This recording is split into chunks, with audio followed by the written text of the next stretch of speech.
முன்னாடிலாம் வந்து கொஞ்சம் சின்ன வயசுலேயே வந்து எல்லாருமே இறந்துருந்தாங்க. இப்போ வந்து எல்லா பிரச்சனைகளுக்கும் உடல் சம்பந்தப்பட்ட நோய்களுக்கெல்லாம் வந்து மருந்துகள்லாம் கண்டுபிடிக்கப்பட்டு நம்ம உயிர் வாழும் நிலைமை வந்து கொஞ்சம் தள்ளி போடப்பட்டு இருக்கிறது.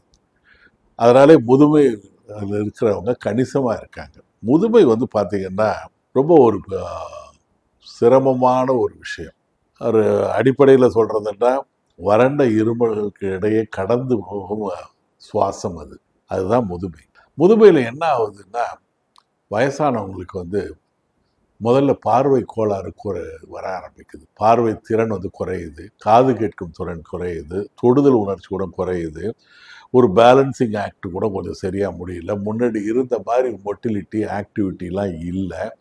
என்னுடைய வளையம் வந்து கொஞ்சம் கொஞ்சமாக குறைய ஆரம்பிக்குதுன்னு ஒருத்தர் சொன்னார். அப்புறமா வந்து ஒரு மியூசியம் ஆஃப் டிசீஸ் அப்போ வந்து இருக்கிற வியாதிகள்லாம் பார்த்தீங்கன்னா நாள்பட்ட வியாதிகளாக இருக்குது.